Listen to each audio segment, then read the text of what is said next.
Okay.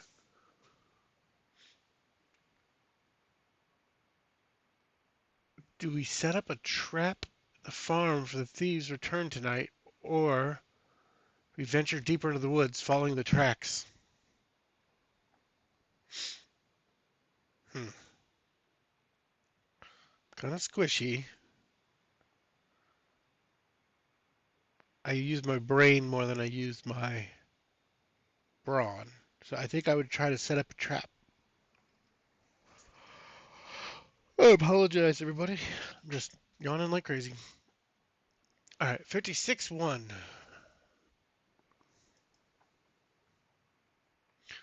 With Edric's help, you set up a trap using a cowbell to alert you of any intruders. Night falls, and the waiting game begins. Hours pass, and the cowbell suddenly jingles.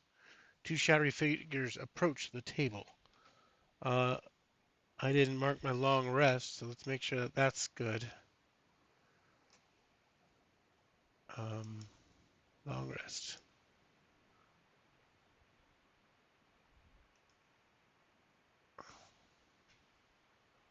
All right.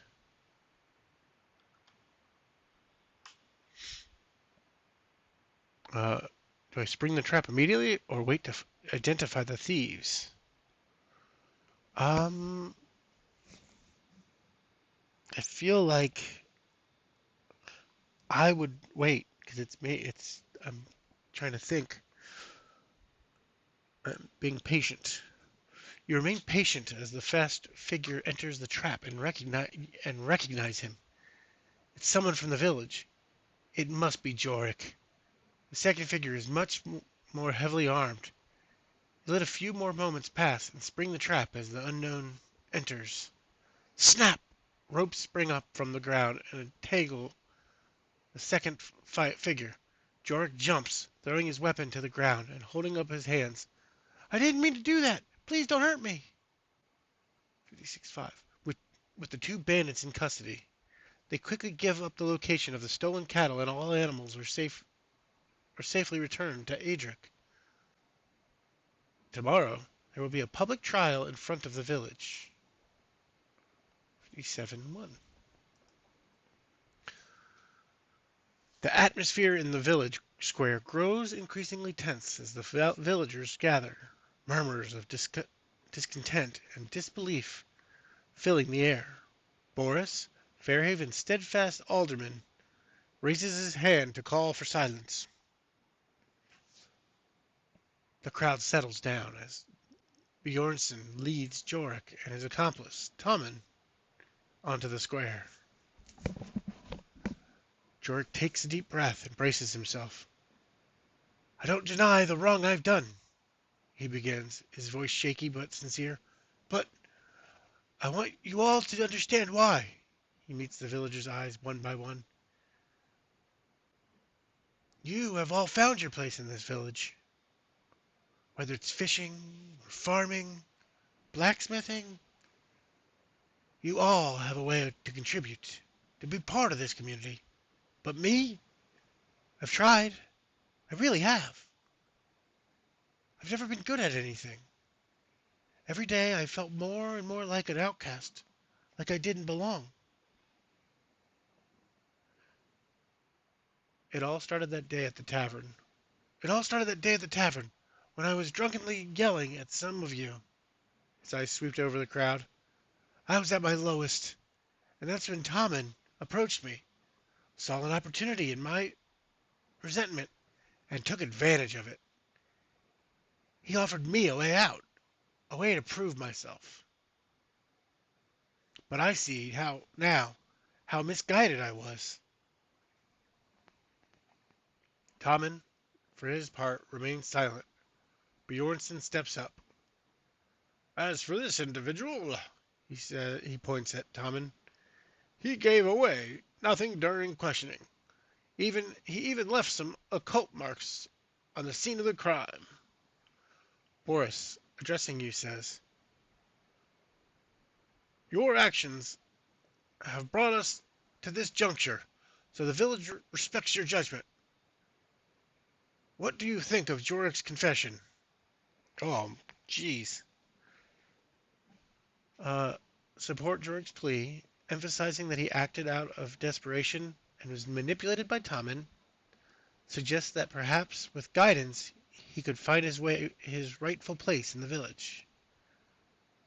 Continue 51. Or expect, express skepticism about Jorik's plea, maintaining that his actions endangered the village, and that he was lucky that no one got hurt.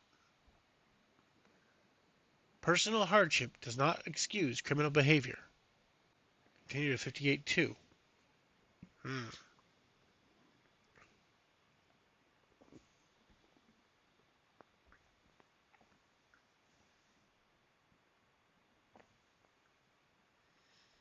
I think the guidance thing seems more me.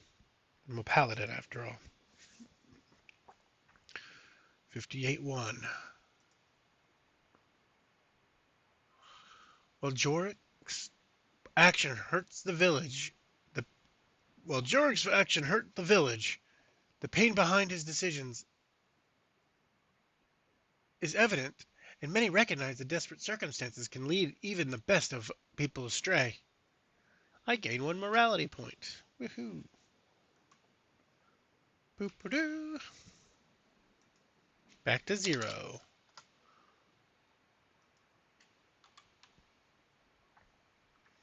After hearing your words of support, the villagers murmur among themselves, many nodding in understanding. Boris addresses the gathering. It is clear to Jorik that Jorik was manipulated and exploited by Tommen. We cannot forget his misdeeds, but neither can we turn our backs on one of our own. Jorik will be given a chance to atone, to find his place among us, and to regain the trust he's lost. Turning to Tommen, Boris's demeanor hardens.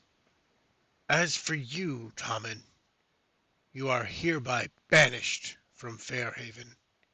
If you ever return or threaten our people again, know that the punishment will be severe. Tommen, despite his situation, just smirks. Very well, he sneers. But remember, it was your own people who let me in. With that, he's escorted out of the village, his fate uncertain. As the villagers begin to disperse, many approach Jorik, offering words of comfort or even opportunities to work and learn. It seems that he may finally find his place in the community. I mean, that sounds like I did something right. Check that off the list. As the dust settles from the public trial, you notice Edric approaching you, a grateful expression on his weathered face. The backdrop of the village square provides a fitting setting for this moment. As villagers go about their business, some casting appreciative glances in your direction. Well done, Edric begins, his voice firm. Your actions not only ensured the return of my cattle, but also helped to preserve the harmony of this village. You may not realize it, but these cattle are essential to our survival. Without them, many would struggle to get by.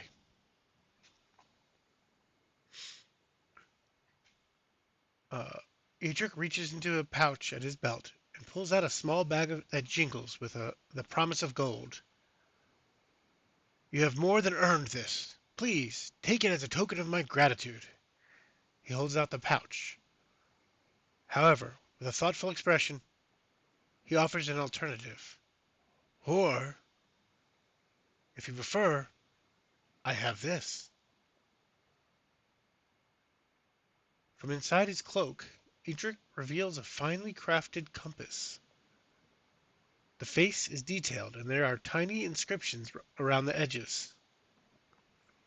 This compass has been in my family for generations. It is a knack for guiding its owner. Not just in direction, but in directions. It's subtle, but has often given me clarity in moments of doubt.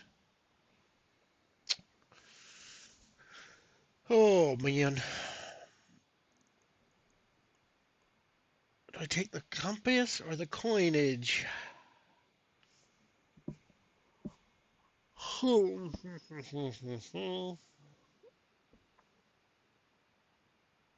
gonna go for the compass.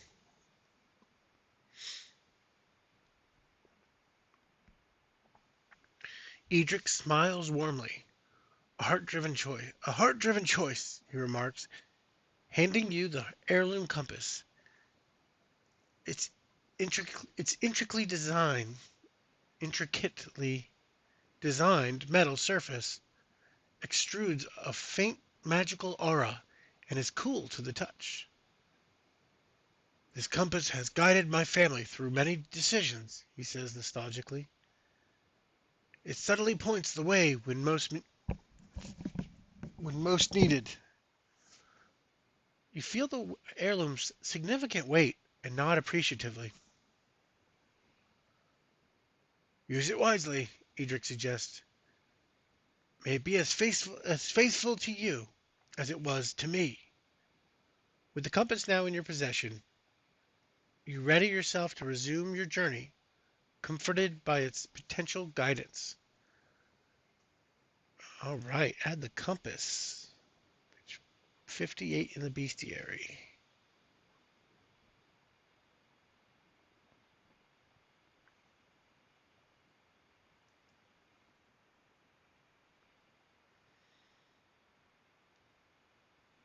Oh, it's a wondrous item. All right, copy.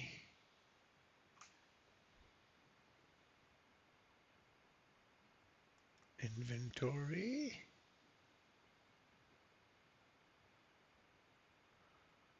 Equipment. Other possessions. Name. What's the type? Is this the wondrous? I'll go with a tool. No, okay, so just basic. It's basic. I have one unit weight. Does it say how much it weighs? Does not. All right. Copy this whole thing. Then we'll read it after it's in the sheet.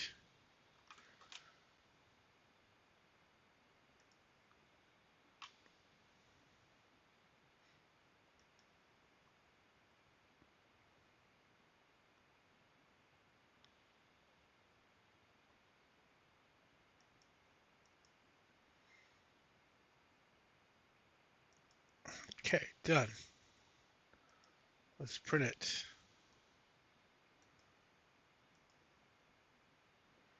Does it not automatically print to this? It does not. All right. It's good to know. Wondrous item. It's uncommon. And that's hard to read even for me. The Anort brass Ooh. The Anort brass compass, once owned by Edric the farmer, possesses a peculiar magic. Its needle, rather than pointing true north, seems to align itself to the user's inner instincts, guiding them when in doubt.